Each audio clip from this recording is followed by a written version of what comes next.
इस अध्याय में हम जानेंगे अर्जुन की एक और दुविधा कि मनुष्य अंत समय में कैसे श्री कृष्ण यानी कि भगवान को प्राप्त होता है। यह दुविधा हमारी भी होगी। इसका उत्तर श्री कृष्ण अर्जुन को देते हैं। दोस्तों, हम और आप श्रीमद् भगवत गीता के ज्ञान के सागर में बहते हुए काफी आगे आ चुके हैं और इसी के साथ यह ज्ञान सागर और गहरा होता जाएगा। हो सकता है आप दुविधा में आ जाएं, लेकिन घबराइएगा नहीं। श्री कृष्ण आपके हर प्रश्न का उत्तर अवश्य देंगे। श्री कृष्ण अर्जुन के प्रश्न का उत्तर देते हुए बताते हैं कैसे मनुष्य अपने अंत समय में मोक्ष अर्थात श्री कृष्ण को प्राप्त होता है। श्री कृष्ण और कोई नहीं परम ब्रह्म है और जो उन्हें मानव समझने की चेष्टा करता है वो अपना तीनों लोक में नाश ही करता है। श्री कृष्ण बताते हैं ब्रह्म का अर्थ है अक्षय, जिसका कभी अंत नहीं होता, और कर्म वो होता है जो इच्छाओं को त्याग कर निष्काम भाव से करा जाता है। आगे बताते हैं अधिभूत वो है जो पल भर या कुछ क्षण के लिए होता है, जैसे कि हम और यह दुनिया।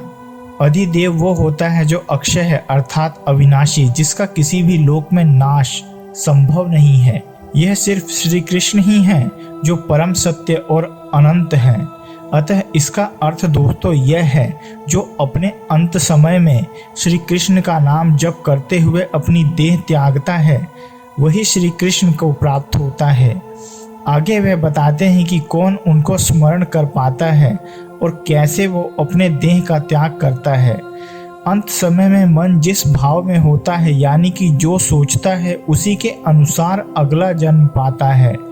ऐसा संभव सिर्फ शांत चित्त योगी ही कर सकता है। भगवान कहते हैं, हे कुंती पुत्र अर्जुन, ऐसे योगी को अंत समय में मैं निश्चित करता हूँ कि वो मुझे प्राप्त हो। यह दुनिया ब्रह्मा जी द्वारा रची गई है, जो कि उनके सिर्फ एक दिन अर्थात हमारी धरती का 4.32 अरब साल है। जब ब्रह्मा जी की रात होती है तो उनके सोते ही सब उनमें प्रलय के द्वारा वापस समा जाता है। जो इस अवधि के अंदर श्री कृष्ण को समझ लेता है वह ब्रह्मा में समाने से पहले श्री कृष्ण को प्राप्त हो जाता है, और जो व्यक्ति रह जाते हैं वह इसी धरती के जन्म मरण में घूमते रहते हैं। तो दोस्तों, अब हम चलते हैं कुरुक्षेत्र की रणभूमि में और सुनते हैं अध्याय 8 अक्षर ब्रह्म योग। अर्जुन ने कहा, हे भगवान, हे पुरुषोत्तम, ब्रह्म क्या है, आत्मा क्या है, सकाम कर्म क्या है, यह भौतिक जगत क्या है तथा देवता क्या है, कृपा करके मुझे यह सब बताइए। हे मधुसूदन, यज्ञ का स्वामी कौन है और वह शरीर में कैसे रहता है, और मृत्यु के समय भक्ति में लगे रहने वाले आपको कैसे जान पाते हैं। भगवान ने कहा, अविनाशी और दिव्य जीव ब्रह्म कहलाता है और उसका नित्य स्वभाव आध्यात्म या आत्म कहलाता है। जीवों के भौतिक शरीर से संबंधित गतिविधि कर्म या साकाम कर्म कहलाते हैं। हे देहधारियों में श्रेष्ठ निरंतर परिवर्तनशील यह भौतिक प्रकृति अधिभूत कहलाती है।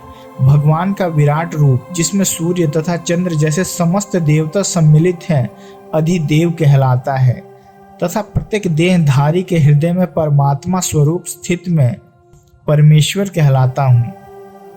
और जीवन के अंत में जो केवल मेरा स्मरण करते हुए शरीर का त्याग करता है वह तुरंत मेरे स्वभाव को प्राप्त करता है, इसमें जरा भी संदेह नहीं है।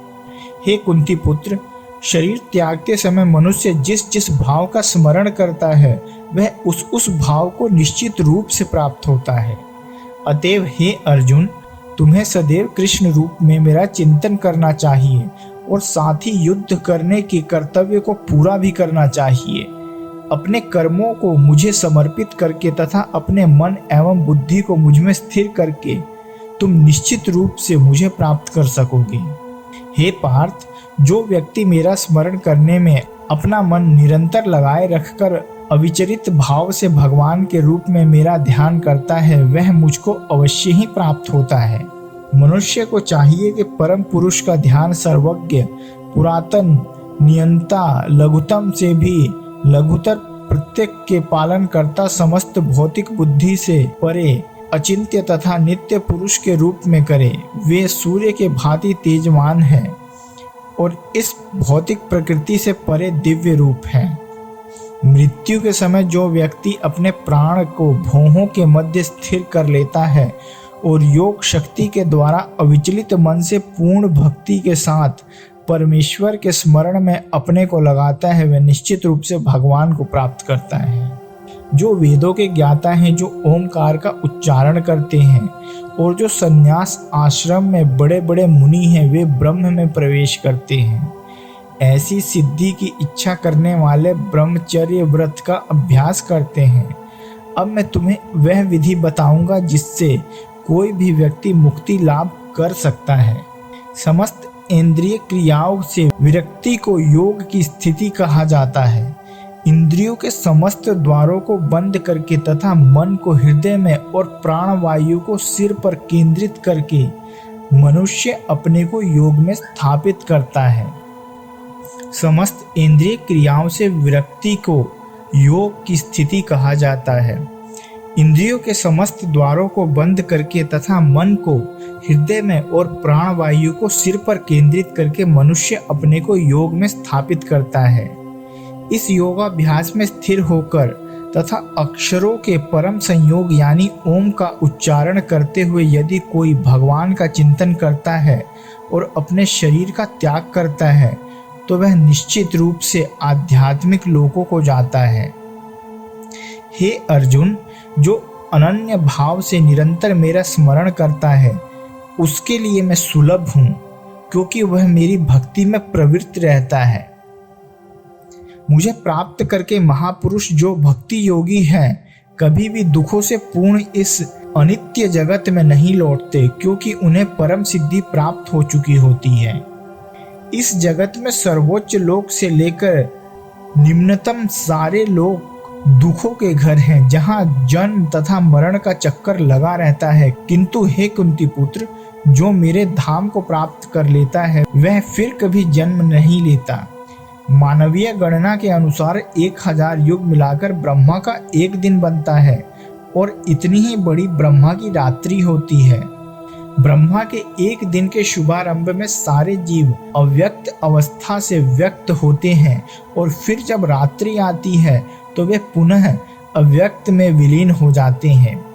जब जब ब्रह्मा का दिन आता है तो सारे जीव प्रकट होते हैं और ब्रह्मा की रात्रि होते ही असहायवत विलीन हो जाते हैं। इसके अतिरिक्त एक अन्य अव्यय प्रकृति है जो शाश्वत है और इस व्यक्त तथा अव्यक्त पदार्थ से परे है। वह परा और कभी न नाश होने वाली है। जब इस संसार का सब कुछ लय हो जाता है तब भी उसका नाश नहीं होता, जिसे वेदांती अप्रकट और अविनाशी बताते हैं, जो परम गंतव्य जिसे प्राप्त कर लेने पर कोई वापस नहीं आता, वही मेरा परम धाम है। भगवान जो सबसे महान है, अन्याय भक्ति द्वारा ही प्राप्त किए जा सकते हैं। यद्यपि वे अपने धाम में विराजमान हैं तो भी सर्वव्यापी हैं और उनमें सब कुछ स्थित है। हे भरत श्रेष्ठ, अब मैं उन विभिन्न कालों को बताऊंगा जिनमें इस संसार से प्रयाण करने के बाद योगी पुनः आता है अथवा नहीं आता। जो पर ब्रह्म के ज्ञाता हैं और जो अग्निदेव के प्रभाव में प्रकाश में दिन के शुभ क्षण में शुक्ल पक्ष में या जब सूर्य उत्तरायण में रहता है, उन 6 मासों में इस संसार से शरीर त्याग करने पर ब्रह्म को प्राप्त करते हैं। जो योगी धुएं रात्रि, कृष्ण पक्ष या सूर्य के दक्षिणायन रहने के 6 महीने में दिवंगत होता है, वह चंद्रलोक को जाता है, किंतु वहां से पुनः पृथ्वी पर चला आता है। वैदिक मतानुसार इस संसार से प्रयाण करने के 2 मार्ग हैं, एक प्रकाश का तथा दूसरा अंधकार का। जब मनुष्य प्रकाश के मार्ग से जाता है तो वह वापस नहीं आता, किंतु अंधकार के मार्ग से जाने वाला पुनः लौट कर आता है।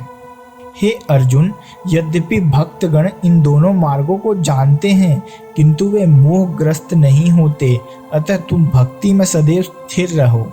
जो व्यक्ति भक्ति मार्ग स्वीकार करता है वह वेदाध्ययन, तपस्या, दान, दार्शनिक तथा सकाम कर्म करने से प्राप्त होने वाले फलों से वंचित नहीं होता।